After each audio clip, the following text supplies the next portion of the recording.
I've always loathed the necessity of sleep. Like death, it puts even the most powerful men on their backs. El sistema nervioso central y en particular el cerebro se comunica mediante impulsos eléctricos llamados potenciales de acción, los cuales desencadenan fenómenos biológicos como la entrada o salida de ciertos iones que determinan la activación o inhibición de esta cadena de intercomunicaciones. En el cerebro existen millones de neuronas que están interconectadas y una manera de medir dichos fenómenos bioeléctricos es mediante la realización de estudios denominados electroencefalograma o electrocorticograma dependiendo de dónde se coloquen los electrodos de medición.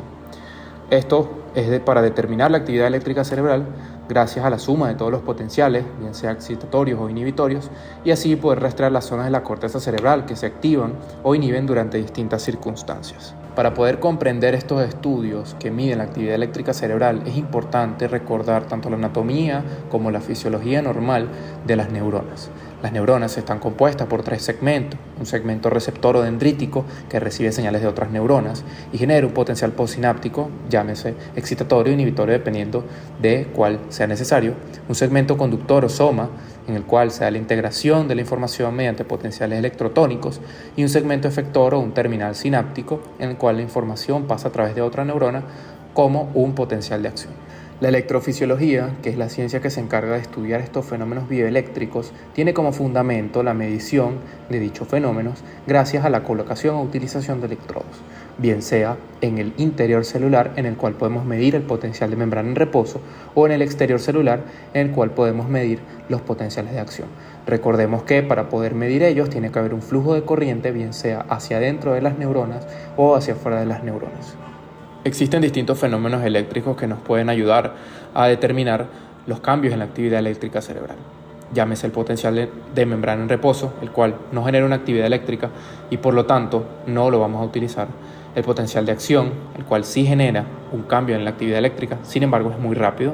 Y el potencial postsináptico, que es de tipo electrotónico, que es el que tiene mayor importancia, debido a que este tiene mayor duración y por lo tanto podemos medirlo mediante los electrodos. Los potenciales postsinápticos tienen la capacidad de cambiar la polaridad de la membrana neuronal y por ende también cambiar la polaridad del espacio extracelular. Esta formación de un polo positivo y un polo negativo a lo largo de la membrana de las neuronas es lo que se conoce como un dipolo.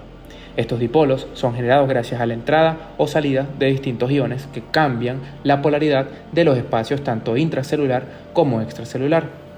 En el ejemplo que vemos en pantalla es una sinapsis de tipo inhibitoria, donde destacan 2 zonas. Una zona donde está el botón sináptico, la cual genera una salida de cargas positivas, en este caso potasio, que hiperpolariza la membrana y por lo tanto genera que el espacio extracelular se torne positivo.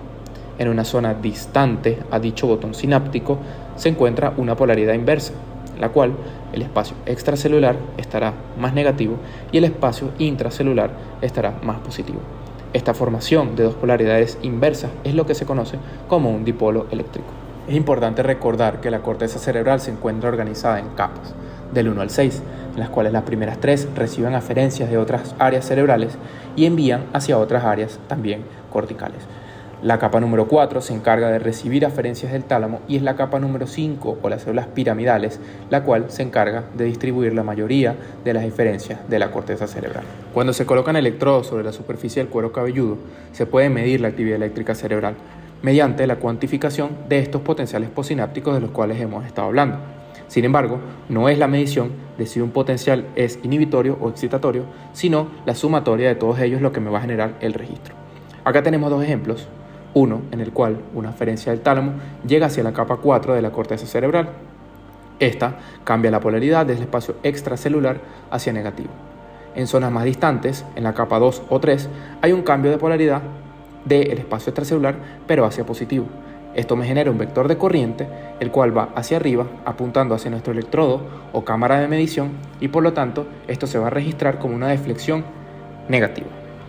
En el ejemplo de la derecha tenemos una aferencia cortical del lado contralateral. Estas llegan hacia las capas 2 o 3 del cerebro y por lo tanto hay una inversión de la polaridad en el espacio extracelular, se vuelve negativo. En un espacio más distante, en el soma de dichas neuronas piramidales, entonces el espacio extracelular se va a volver positivo, generando de nuevo un vector de corriente cuya flecha se aleja de nuestra cámara de medición y es por esto que se registra como una deflexión positiva. Estos electrodos no son colocados al azar, sino que por convención existe un sistema de montaje como el que ven en pantalla para poder estereotipar este estudio y que toda la población se mida de manera correcta. Estos electrodos pueden ser de tipo monopolar o referencial, en el cual tienes un electrodo activo y un electrodo de referencia, o de registro bipolar, en el cual tienes una pareja de electrodos que están activos. Estos fenómenos eléctricos, así como se pueden medir, también se pueden comparar cómo cambian en el tiempo. Es por esto que se generan estas ondas, en las cuales vamos a estudiar tanto la amplitud como la frecuencia. Amplitud, qué tan grandes o qué tan pequeñas son, y la frecuencia, cuántas veces en el tiempo se repiten este tipo de ondas. El cerebro adopta dos patrones de ondas, un patrón asincrónico o de activación, en el cual tenemos ondas que son de alta frecuencia pero de bajo voltaje. Y también tenemos un patrón de ondas llamado sincronizado o de reposo, en el cual son ondas de muy baja frecuencia pero de alto voltaje. El estudio de las ondas cerebrales las clasifica de acuerdo a su frecuencia y amplitud y se designan con letras del alfabeto griego. Tenemos, por ejemplo, las ondas beta, que son características de una persona que está despierta y consciente, cuya frecuencia es de 14 a 30 Hz, es decir, una frecuencia muy alta, sin embargo, son de muy baja amplitud. Como contraparte tenemos las ondas delta, que son cuando la persona está dormida y tienen menor a 3,5 Hz, sin embargo, son unas ondas que son muy amplias. La electroencefalografía no solo nos permite medir los cambios en la actividad eléctrica cerebral de manera espontánea, sino que también nos permite medir las señales de respuesta eléctrica del cerebro ante un estímulo específico. Esto se puede ver gracias a los potenciales evocados y nos permiten evaluar la integridad funcional de distintas vías sensoriales. Por ejemplo, los cambios en la actividad eléctrica cerebral mediante un estímulo auditivo o mediante un estímulo visual. El sueño es el acto de dormir y el deseo de hacerlo. Es un estado de pérdida de conciencia reversible que inicia y culmina de forma activa, en el cual disminuyen tanto la capacidad de respuesta del individuo como su actividad motora y su metabolismo. El propósito del sueño se puede resumir en tres teorías. Una teoría evolutiva de supervivencia, en la cual los humanos somos diurnos por naturaleza, debido a que en el día hay una mejor visión y menos depredadores. Una teoría restaurativa, en la cual el sueño permite que el cuerpo sane y repare los tejidos, incluida la reorganización del cerebro, consolidación y almacenamiento de los recuerdos, gracias a la consolidación de la sinapsis, restauración de la mielina y las membranas celulares. Además, también hay una teoría del crecimiento, en la cual, durante el sueño, la hipófisis libera hormonas de crecimiento. He ahí la gran importancia que tiene el sueño en nuestras vidas, y aunque pasamos un tercio de nuestra vida durmiendo, no debemos desestimar sus funciones. La homeostasis del ciclo sueño-vigilia está controlada por dos sistemas. Uno, el sistema promotor del sueño, gracias al hipotálamo y su núcleo preóptico ventrolateral, y neurotransmisores como el ácido gamma-aminobutírico, el cual inhibe la corteza cerebral y nos genera este estado de sueño. Y el sueño está controlado o activado gracias al sistema reticular activador y a neurotransmisores como la acetilcolina, la dopamina y norepinefrina. Acá podemos evidenciar los distintos cambios en los patrones de actividad eléctrica cerebral en los estados de vigilia o los distintos estadios del sueño. Y acá una pequeña mnemotecnia para poder recordar en qué estadio del sueño se ve cada onda de actividad eléctrica cerebral. El control del ciclo vigilia-sueño viene dado por el equilibrio entre el sistema reticular activador y el sistema hipotalámico del sueño. Estos no son más que grupos de neuronas que determinan en qué momento del día vamos a estar despiertos y en qué momento del día vamos a estar dormidos. El sistema reticular activador es el encargado del estado de vigilia y tiene neuronas que están ubicadas en el hipotálamo posterior y en el tronco del encéfalo. Están ubicadas en dos núcleos, denominados núcleo tegumentario pedículo-pontino o PPT para abreviación, y núcleos látero-dorsales o denominados LTD, que en esta figura están ilustrados con el color rojo. Este sistema reticular activador proyecta sus eferencias hacia los núcleos del tálamo. El tálamo, como bien sabemos, es una estructura de relevo de las vías sensitivas que ascienden hacia la corteza. Están esquematizados también en este dibujo el grupo de neuronas tálamo-corticales que ascienden desde el tálamo hacia la corteza y además un núcleo llamado núcleo reticular del tálamo que es el que se encarga de inhibir a los demás núcleos talámicos. En el esquema también podemos visualizar que las aferencias sensoriales, bien sea visuales, auditivas, llegan a las neuronas tálamo-corticales, hacen relevo en esta estructura y luego ascienden a la corteza. Esta vía va a estar continua en estados de vigilia, siempre y cuando los núcleos reticulares del tálamo no le inhiban. Esto está garantizado gracias a nuestro sistema reticular activador, que inhibe a los núcleos reticulares del tálamo, como vemos acá, representado con la X. Por lo tanto, estas aferencias sensoriales siempre van a estar ascendiendo hacia la corteza. El ciclo del sueño se empieza con una disminución de las aferencias sensoriales de la periferia. Llámese al cerrar los ojos porque disminuimos la percepción de luz, o al estar en un lugar tranquilo porque disminuimos las aferencias auditivas. Esto hace que se active un segundo grupo de neuronas denominado sistema hipotalámico del sueño, el cual, a su vez, inhibe al sistema reticular activador. Por lo tanto, liberamos de él la inhibición al núcleo reticular del tálamo y se corta, por así decirlo, esta vía sensitiva que va desde la periferia hacia la corteza. Recapitulando la serie de eventos, hay una inhibición del sistema reticular activador, el cual libera su inhibición al núcleo reticular del tálamo, y este núcleo reticular del tálamo inhibe a las neuronas tálamo-corticales que están representadas en azul. Al inhibirlas gracias al neurotransmisor GABA, estas neuronas tálamo-corticales se hiperpolarizan y existe la apertura de unos canales de calcio que son voltaje dependientes, por lo cual entra calcio dentro de las células y existe una repolarización de las mismas. Es por ello que se ven estos usos del sueño, en el cual hay una disminución de la actividad de estas neuronas tálamo-corticales y de repente unos potenciales de acción en espigas gracias a la entrada de este calcio. Las neuronas tálamo-corticales a su vez también tienen eferencias hacia el núcleo reticular del tálamo, activándolo y de nuevo generando un ciclo de retroalimentación en el cual el núcleo reticular del tálamo vuelve a inactivar a las neuronas tálamo-corticales. Este ciclo se repite de 8 a 13 veces y empiezan los usos del sueño, o empezamos a entrar dentro de las fases más tardías del sueño. Este circuito de retroalimentación córtico-talámico es lo que genera las ondas delta. Estas son ondas de baja frecuencia pero gran amplitud y es lo que conocemos como una actividad eléctrica cerebral sincronizada.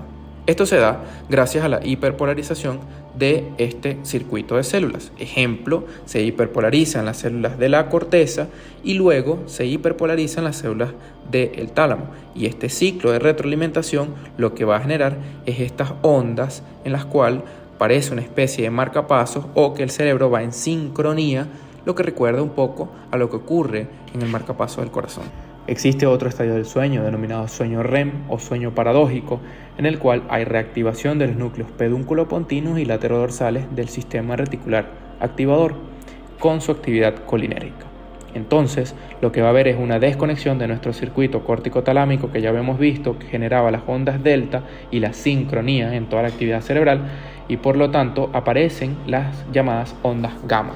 Este estadio del sueño hay una disminución de la temperatura, atonía muscular de todo el cuerpo, a excepción del diafragma y oído medio, y se observa movimiento rápido de los ojos. Es por eso que se llama Rapid Eye Movement, y también se le denomina sueño paradójico porque hay un cerebro que está activo con un cuerpo que está totalmente inactivo. Durante este estadio REM disminuye el metabolismo de la corteza prefrontal, que se encarga del pensamiento racional, y aumenta el metabolismo en la corteza límbica, que se encarga de emociones, y visual secundaria. Es por esto que los sueños no tienen nada de sentido, debido a que hay una disminución del metabolismo de la parte del cerebro que se encarga de su pensamiento racional y hay más un componente emocional. Durante el sueño no REM, el cerebro está inactivo en un cuerpo que también está inactivo. Se reduce la actividad metabólica y el flujo sanguíneo del cerebro. Y también se reduce la actividad a nivel del tálamo por una hiperpolarización de las neuronas corticales que ya vimos gracias al sistema reticular del tálamo. En cambio, en el sueño REM hay un flujo sanguíneo y actividad metabólica que son elevados con un cerebro activo en un cuerpo inactivo. En el gráfico de la izquierda lo que podemos ver son las distintas secreciones de hormonas en cuanto a la vigilia, en cuanto al no REM y en cuanto al REM. Lo importante saber es que la acetilcolina se encuentra en niveles parecidos tanto en vigilia como en REM. Es por eso que decimos que tenemos un cerebro activo en un cuerpo que está inactivo. El sueño se inicia de forma activa y se culmina de forma activa. El proceso de despertar comienza con la percepción de luz, bien sea solar o artificial mediante la retina. Esta información sensorial se transmite hacia un núcleo hipotalámico denominado núcleo supraquiasmático, el cual a su vez activa el sistema reticular activador, que ya vimos que está encargado del mantenimiento de estado de vigilia. Además, existe activación de los núcleos de rafe dorsal que secretan serotonina, y el locus ceruleus, que sintetiza noradrenalina, estando ya el perfil completo para una persona en vigilia, y es por esto que se inactiva este sistema del sueño. El núcleo supraquiasmático también forma parte de un sistema denominado reloj del cuerpo o ritmo circadiano, el cual, junto con la glándula pineal, se encarga de la liberación de melatonina cuando existe poca disponibilidad a la luz. La melatonina también ayuda a iniciar el ciclo del sueño. A su vez, podemos ver también que existe una relación inversa en cuanto al cortisol. Cuando hay un aumento de la secreción de melatonina, existe una disminución de la síntesis de cortisol u hormona del estrés. Sin embargo, cuando existe una disminución de las cantidades de melatonina en el día, hay un aumento del cortisol o hormona del estrés que nos prepara para estas situaciones estresantes que tenemos durante todo el día.